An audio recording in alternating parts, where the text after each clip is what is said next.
There was this conversation which was happening in the anime gaming community between the bigger and smaller creators.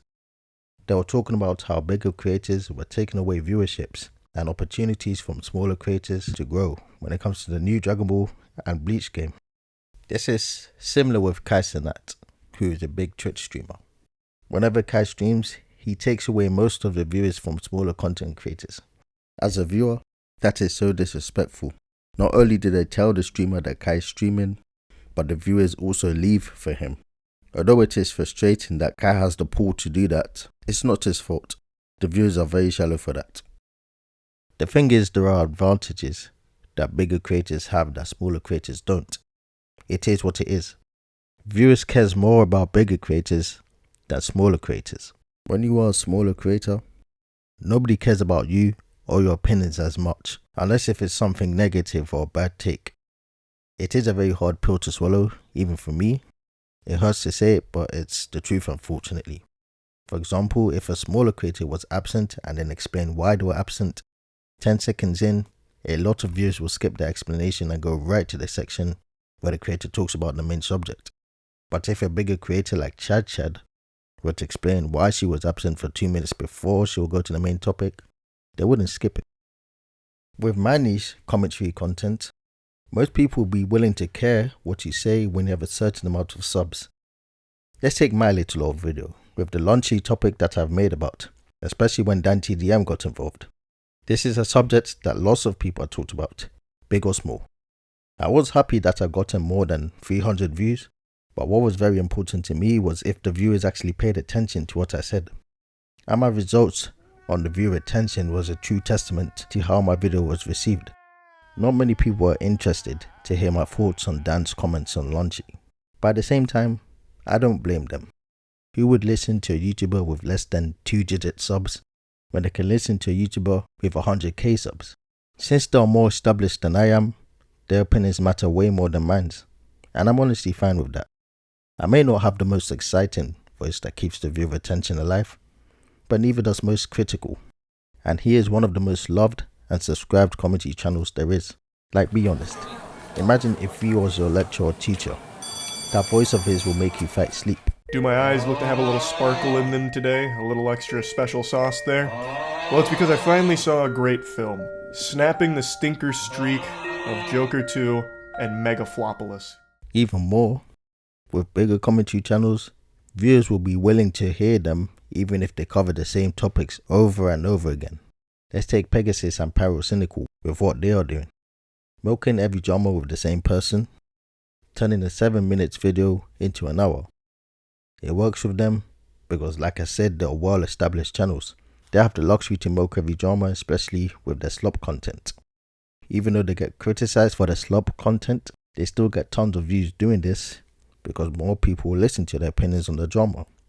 If I were to do that, not only will I get heavily criticized, but it will also affect my chances of growing as a content creator.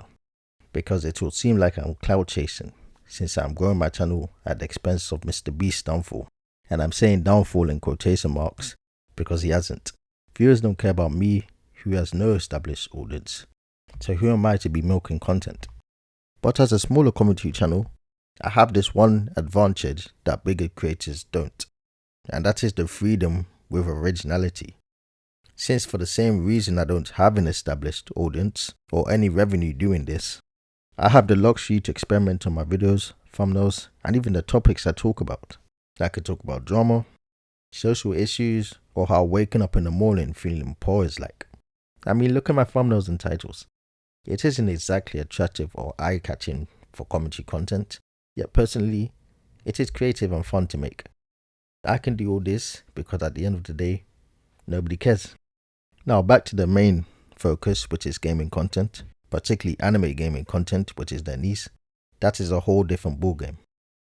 Growing a successful gaming channel in general is not just difficult, but it is super saturated, because when people want to become a YouTuber, most of the time they want to make gaming content.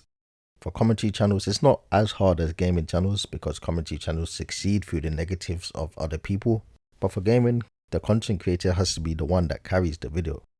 It is even harder with anime games because most of the anime games are straight garbage, to be honest. Another reason why is the game itself as well. Why would someone play the game when you can play for it yourself? But that's not always the case, and I will mention that later on. Like how these smaller creators in the video mentioned, bigger creators have access to leaked information, exclusive game features and early access to the game that smaller creators don't have. In that case, I do agree that's not fair. No one, from Twitter to content creators, should be showing leaked information. But correct me if I'm wrong, I believe you also get early access when you pre-order the game. As for the early access and exclusive gameplay, that's not on the YouTubers. That is part of Bandai's way of promoting their game. And it is no shock that they will choose a bigger creator over a smaller one. They have over 500k to 1 million subs, and that is a lot of people to promote your game, which is good business for Bandai. Gatekeeping a game from bigger channels to make content on is insane. How can smaller creators tell bigger creators not to talk or show gameplay about the BLEACH game or the Dragon Ball game so that they can do it to grow their channel? The thing is, the game alone won't carry your channel for that long, because the true trial for smaller creators will be what happens when the game releases and now everyone has access to the game. If that is your sole purpose, your channel will be meaningless. Once the game comes out, not only would you be competing with bigger anime gaming channels, you would also be competing with the likes of RDC, BLEACH, Cory Kenshin, maybe Maximilian, channels that are bigger than them but are fans of the Sparkling Zero series. Back to you. Why would someone play the game when you can play for it yourself? There are those who can't afford the game, especially with how expensive games have become. Not everyone has the money to afford it, hence why gaming content is still alive and well. Even for smaller creators, the opportunity is still there, and I would say even better because the anime gaming scene is not as oversaturated as we think it is. Everyone watches gaming content not only because of the games, but also because of the content creator's personality. They all have entertaining personalities that can make boring moments in the game very funny and enjoyable. And if you don't have a great personality, they can also be entertaining just on gameplay alone, tips and tricks, revealing the best team to play with, all kinds of stuffs. All of this is not just with gaming content creators, it is also with gaming in general.